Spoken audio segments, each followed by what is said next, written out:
모두가 또 복 있는 사람이 되지 않을까. 복 있는 사람은 여호와의 율법을 즐거워하여 그 율법을 주야로 묵상하는 자라. 묵상하시되 저를 쳐다보시고 묵상하시길 바랍니다.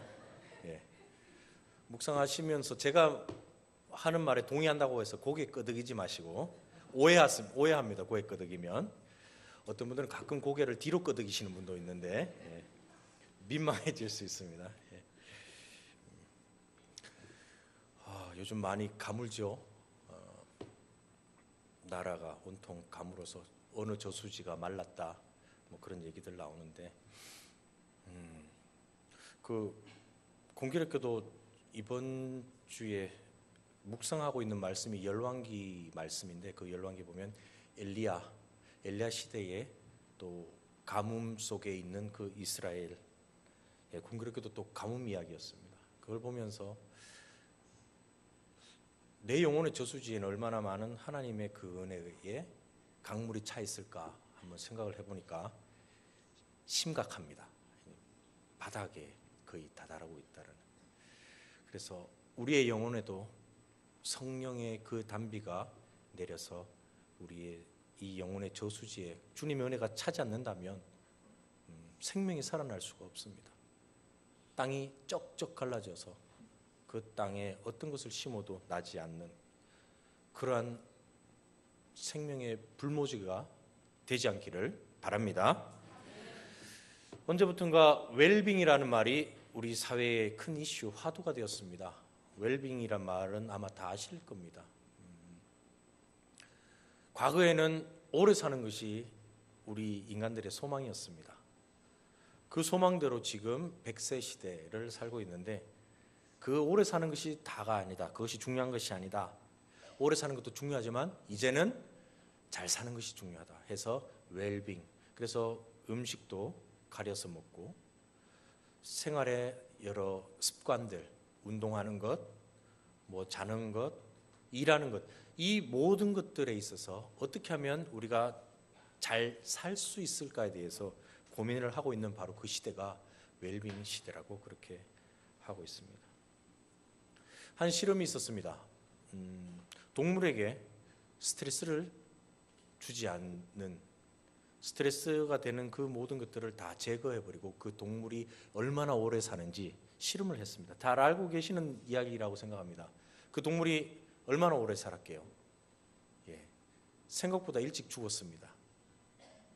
아무런 고통을 주지 않는 그러한 상태로 만들어주니까 오히려 그 동물은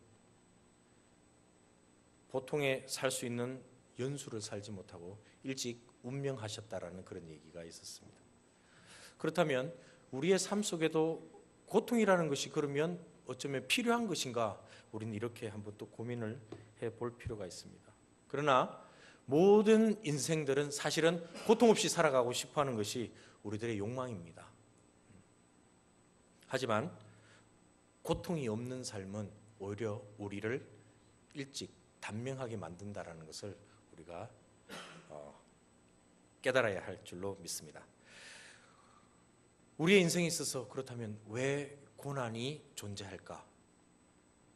이런 질문들은 아마 한 번씩 고난의 그 여정을 걸어가셨던 분들이라면 아마 다 질문을 해보셨으리라고 생각합니다. 세상의 모든 사람들이 이런 질문에 대해서 심각하게 고민도 했고 그 문제의 해답을 찾고자 노력했던 수많은 사람들이 있었습니다.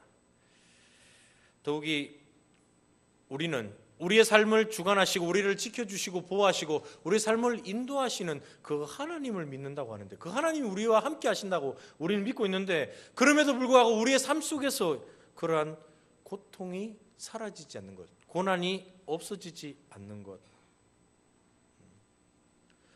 바로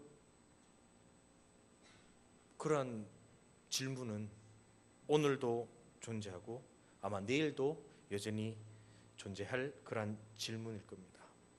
성경에도 보면 고난에 대해서 자주 등장을 합니다. 우리가 그토록 본받고 싶어하는 많은 영감을 얻는 수많은 믿음의 선진들이 이 고난의 여정들을 통해서 믿음이 어떤 것인지를 우리에게 보여주고 말해 줬습니다. 잘 알고 계시는 믿음의 조상 아브라함, 그의 삶도 고난의 삶이라고 그렇게 표현을 할 수 있습니다.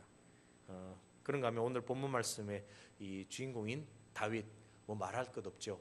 자신의 청춘의 그 시절을 도망자가 되어서, 유리하는 자가 되어서 정처없이 떠돌아다니는 것이 문제가 아니라 항상 생명의 위협을 느끼며 아마 편안한 잠 제대로 자보지 못했던 그의 삶도 고난의 삶이라고 그렇게 이야기할 수 있습니다. 뿐만 아니라 예수님조차도 고난을 통해서 하나님이 어떠한 분이신지, 하나님께서 우리에게 쏟으신 그 사랑이 어떠한 것인지를 우리에게 깨닫게 해 주셨습니다. 고난의 길은 십자가의 길입니다. 동의하십니까? 네. 그래서 예수님도 말씀하셨습니다. 누구든지 나를 따라오려거든 자기의 십자가를 지고 나를 따를 것이다. 물론 그 앞에 자기를 부인하고 라는 말이 있습니다. 이것은 주님을 따르는 그 길은 내가 원하고 내가 바라는 바로 그 무언가를 때로는 포기할 줄도 알아야 된다라는 자기 부인과도 같은 그런 것이라고 예수님께서 우리에게 일러주셨습니다. 또한 고난은 광야의 길을 지나가는 것과 같습니다.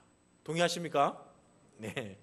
하나님께서 축복해 주신 그 약속의 땅으로 우리가 들어가기 위해서 반드시 거쳐가야만 하는 그러한 신앙의 여정입니다. 이 광야의 여정을 통해서 우린 비로소 하나님의 그 뜻을 하나씩 깨달아 갑니다. 우리 인생에 있어서 오직 하나님만 우리의 도움이시구나, 오직 하나님만 우리의 진짜 친구가 되어서 내 모든 이야기들을 저 가슴 깊숙이 숨겨진 그 이야기까지 들어주실 수 있구나. 때로는 나를 사용하시기 위해서 나를 더 온전한 하나님의 한 자녀로, 신앙인으로 그렇게 만드시기 위해서, 내 영혼이 새롭게 거듭나게 그렇게 하기 위해서 때로는 이 못난 자아가 산산이 부서져 가지고 하나님의 그 은혜를 온전히 정말 받아들이는 그 자리에 이를 수 있기까지, 내 속에서 그저 높아만 지려고 하는 나의 이 감춰진 그 욕망을 겸손히 내려놓게 만드는, 그래서 주님의 뜻에 그 순종하면서 하나님께서 인도하시는 그 길을 걸어가게 하기 위해서 하나님께서 우리에게 광야의 길을 걷게 하신 겁니다. 할렐루야. 그렇다면 십자가의 길을 우리가 걷기 위해서, 광야의 길을 우리가 지나가기 위해서 내가 경험할 수밖에 없는 이 고난이 있다 할지라도, 그렇다면 이 고난을 헤쳐나가는 방법은 없을까?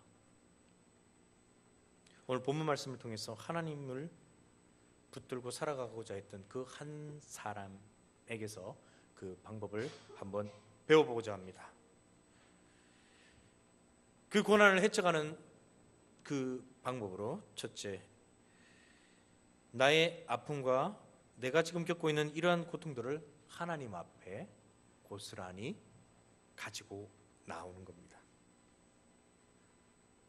그 누구도 하나님을 감히 불평하거나 원망할 수 있는 존재는 이 세상에 없습니다. 하지만 우리 하나님의 은혜는 심지어 우리의 그러한 불평과 원망까지도 다 용납하시고 우리의 그러한 소리에 귀 기울여 주고 계시는 분입니다. 마치 우리 자녀들이 때로는 그 부모의 뜻을 이해하지 못해서, 아니 안다고 할지라도 받아들이기 싫어서 부모 앞에 불평할 때 그 불평을 다 들어주는 그런 그 부모의 마음을 보면 하나님의 마음을 조금 우리가 헤아릴 수 있지 않을까 그렇게 생각합니다. 성경에서도 그 고난을 헤쳐나가는 그 대표자라고 할 수 있는, 역경을 헤쳐나가는 그 대표자라고 할 수 있는 그 욥이 보여준 그의 삶 속에서 우리는 또 무언가를 발견할 수 있습니다. 욥 역시 자신에게 처해진 그 고통 견디다가 결국 그 고통 참지 못해서 하나님 앞에 불평했던 그러한 사람이었습니다. 원망했습니다. 자신이 태어난 날을 저주했고 하나님께 이제 나 그만 내버려 두십시오 라고 그렇게 고백했던 사람. 나를 찾으실지라도 저는 없습니다. 저 죽을 테니 내두십시오. 이렇게 하나님께 원망했던 바로 그 사람. 바로 그러나 하나님께서는 욥과 다른 친구들 앞에서 나의 종 욥이 옳다라고 인정해 주셨던 바로 그러한 분입니다. 물론 사실 거기에는 중요한 사실이 있습니다. 욥이 그렇게 단순히 하나님을 원망하고 불평했고 자신의 삶을 비관했던 것이 아니라 그 모든 것 속에는 내가 침 삼키는 것조차도 하나님께서 허락하지 않으시면 내가 침 삼키는 것도 할 수 없습니다. 모든 순간순간 자신의 삶의 모든 자리자리마다 하나님께서 자신을 붙들고 있음을 욥은 잊지 않았습니다. 그렇기 때문에 하나님께서는 욥을 인정해 주셨던 겁니다. 우리가 하나님께 불평할 수 있습니다. 하나님께 원망할 수 있습니다. 그러나 그 모든 것들은 단순히 내가 낙심하고 내 자신을 비관하거나 자기 연민 속에 빠져서 내뱉는 말이 아니라 나의 그러한 고통, 나의 아픔, 나의 이 탄식 소리 들어주시는 단 한 분은 오직 하나님밖에 없음을 믿고 나아가는 그 자리에서 하나님께 원망하시기를 바랍니다. 마치 우리 부모님께 내가 마음껏 원망하고 불평하듯이 말입니다. 할렐루야.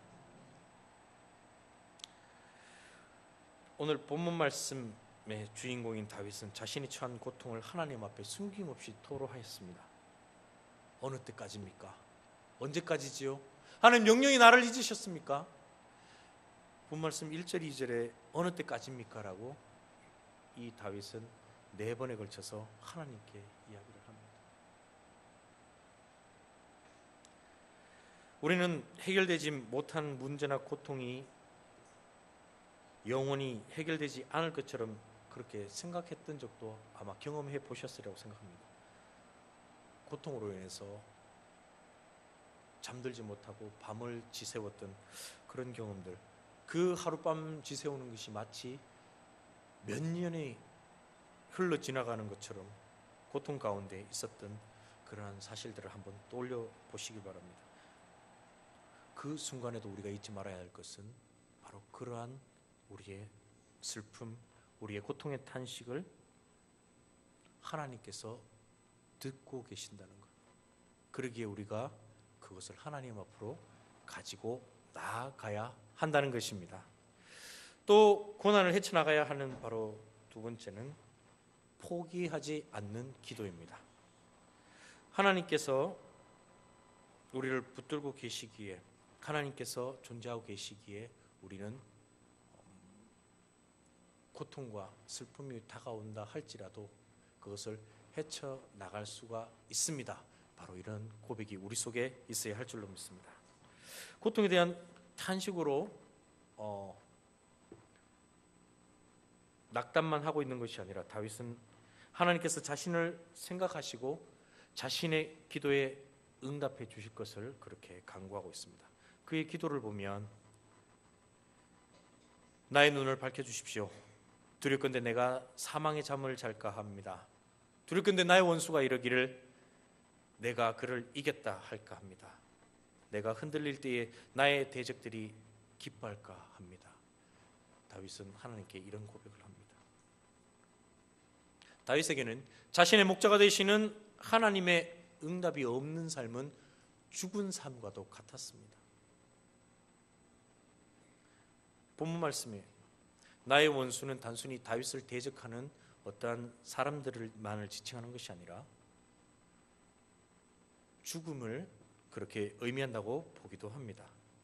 다시 말해 하나님께서 나의 삶을 주관해 주시 않는다는 것, 나의 삶에 응답하시지 않는다는 것, 당신의 그 얼굴을 내게 비춰주시지 않는다는 것, 그것은 곧 내게 사형 선고와도 같습니다. 내가 사망의 잠을 자는 것도 같습니다. 라는 그 고백을 다윗은 하게 되는 겁니다. 여러분들의 삶은 어떻습니까? 하나님께서 여러분들의 삶 속에 아무런 응답이 없어도 여러분들은 평안히 눕고 자고 기뻐하며 웃으며 사십니까? 아니면 내 삶에 하나님의 만져주심이 없어서 내가 목말라고 내가 고통 가운데 있음을 느끼고 그렇게 하나님께 간구하는 삶을 살고 계십니까? 신앙인의 삶은 하나님 없는 삶이 곧 죽음과도 같다고 고백하는 그러한 삶인 줄로 믿습니다. 이러한 다윗의 고백 가운데에 중요한 것은 나의 눈을 밝혀주십시오라는 이 다윗의 고백이 있습니다. 고난이 다가오면 우리는 그 고난을 벗어나기 위해서 내 앞에 있는 그런 문제에만 집중하게 됩니다. 주어진 고통으로 인해서 우리의 눈이 점점 어두워지게 됨을 그렇게 의미합니다. 하지만 믿음의 뿌리가 견고한 그러한 사람들은 고난 너머에 있는 하나님의 의도 그리고 하나님의 그 뜻을 찾고자 기도하고 그렇게 몸부림칩니다. 그리고 그 고난 너머에 있는 하나님의 뜻과 섭리를 깨닫게 될 때 고통은 이제 더 이상 나를 영원히 짓누르는 그러한 것이 아니라 잠시 머물다 사라질 그러한 바람처럼 여기게 됩니다. 우리도 우리의 눈이 열려 우리를 미혹하고 우리를 헛된 길로 걷게 하고 우리를 하나님으로부터 멀어지게 하는 세상의 그 모든 것들로부터 항상 깨어 있을 수 있도록 하나님의 은혜를 간구하는 저와 여러분이 되었으면 좋겠습니다. 셋째, 오직 주님만을 의지하는 것입니다. 다윗은 오직 주님 주의 사랑을 의지하였을 때 비로소 구원의 기쁨을 맛보았다라고 오늘 본 말씀에 고백을 하고 있습니다. 그리고 그 기쁨으로 하나님을 찬양하고 있습니다. 하늘에서는 주 외에 누가 내게 있으리요 땅에서는 주밖에 나의 사모할 자 없나이다. 아멘. 이 시편 73편의 말씀처럼 내가 사모할 자, 내가 의지할 자가 오직 주님밖에 없습니다. 이 고백이 우리의 삶 속에서 떠나지 않기를 간절히 소망합니다. 그렇습니다. 우리가 의지할 자는 오직 주님밖에 없습니다. 그런 주님의 사랑과 그 은혜를 맛본 자만이 어쩌면 이러한 고백을 할 수 있을 겁니다. 그러한 맛봄이 내게 없다면 그 맛을 위해서 우리는 또 힘써 하나님께 간구해야 되지 않을까 그렇게 생각을 합니다. 오늘 이 시편은 고난, 고통 중에 있는 신앙인이 그 고통을 어떻게 극복해야 할지, 어떻게 해결해야 될지 그러한 해결책을 그가 경험했던 그 일들을 우리에게 보여주고 있습니다. 그것은 오직 하나님을 의지하고 그 하나님 의지하는 그 믿음으로 담대히 우리의 주어진 현실 속에서 또 한 걸음 한 걸음 내디뎌 나가는 것이겠지요. 5절 말씀에 나는 오직 주의 사랑을 의지하였사오니 라는 그 말씀은 하나님만을 바라보는 신앙, 믿음이 고통을 이길 수 있는 유일한 방법이라는 그것을 아는 자의 고백입니다. 영어 번역본에 보면 오늘 이 5절 말씀을 어떻게 표현을 하고 있냐면 나는 실패하지 않는 주님의 사랑을 의지합니다. 주님의 사랑을 신뢰합니다. 라고 그렇게 되어 있습니다. 맞습니다. 우리 하나님의 사랑은 실패하시지 않으십니다. 믿으십니까? 우리 하나님의 사랑은 실수가 없으십니다. 비록 당장에 우리의 깨달음과 우리의 이해 당장에는 없을지라도 실패하시지 않는 그 사랑, 나를 당신의 그 반석 위에 굳건히 세우실 거라는 그 믿는 믿음으로 나아갈 때에 바로 이 다윗의 고백이 나의 고백이 될 것이라고 그렇게 확신합니다. 실수가 없으신 이 하나님의 사랑이 그리고 이 하나님의 은혜가 우리를 기쁨으로 인도하실 것입니다. 찬양은 우리의 마음으로부터 자연스럽게 흘러나오는 하나님을 향한 우리의 노래요. 그리고 감사의 선포입니다.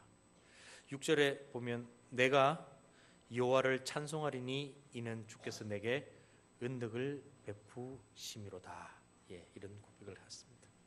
이 시인의 고백, 이 다윗의 고백은 하나님이 내게 어떤 분인지 삶 속에서 깊이 깨달았을 때 드리는 감사와 기쁨의 고백입니다. 요즘 나의 삶 속에서 찬양이 사라진 그런 분이 있습니까?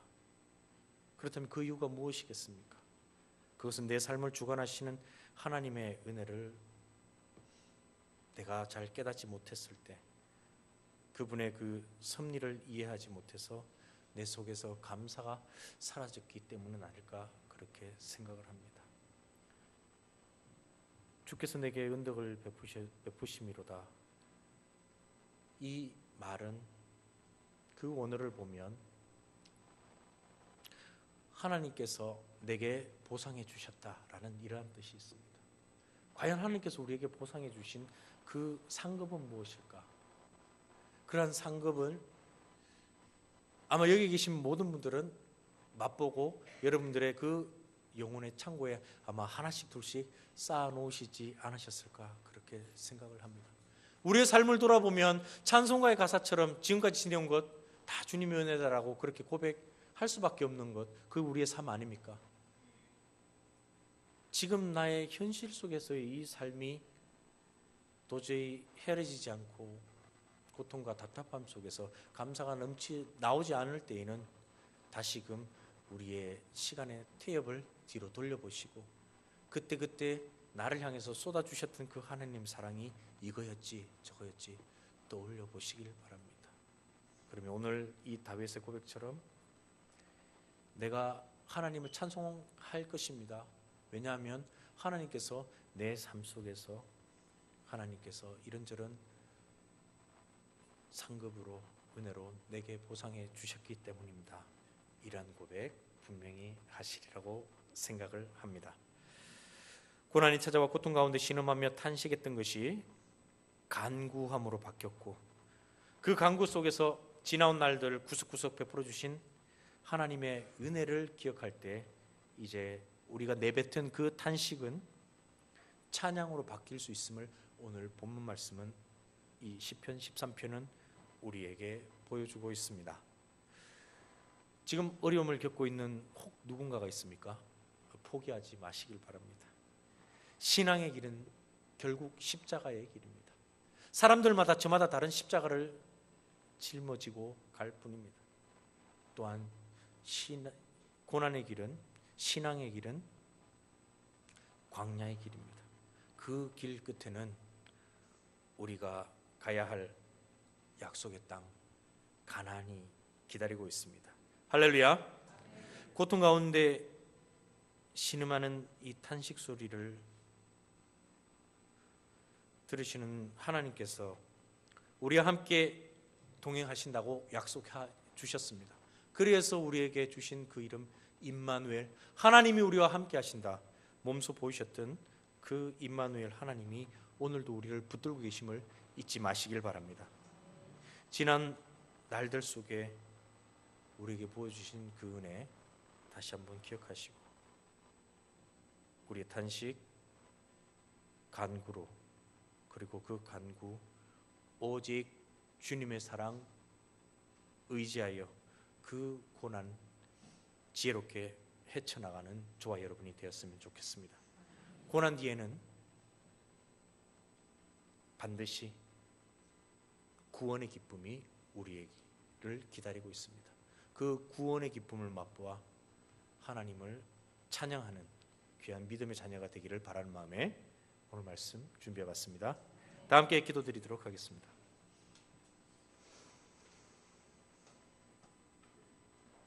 때로는 우리 삶 속에서 겪게 되는 고난과 고통으로 인해서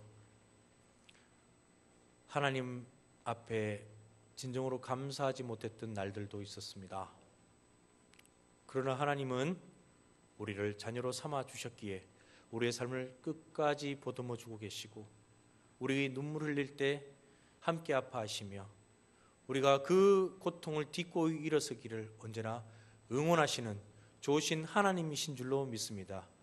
아버지, 이 세상 길, 광야의 길, 십자가의 길, 나 홀로 걷지 않는다는 것 언제나 잊지 않게 해주시며, 내 두 팔을 붙들고 계시는 그 하나님의 따사로운 손길이 내 삶 속에 큰 기쁨으로 열매 맺을 수 있도록 주님 역사하여 주시옵소서. 하나님, 이 충북교회 주목하여 주시며 하나님의 특별한 소망과 그 뜻이 우리 모든 심령들 속에서 열매 맺어 마침내 하나님께 귀한 믿음의 열매로 영광 올려드릴 수 있도록 주님 인도하여 주시옵소서. 우리 모두가 구원의 기쁨을, 하나님 함께 주시는 그 영광을 찬양하기를 원합니다. 주님 인도하여 주시옵소서. 예수님의 이름으로 기도드립니다. 아멘.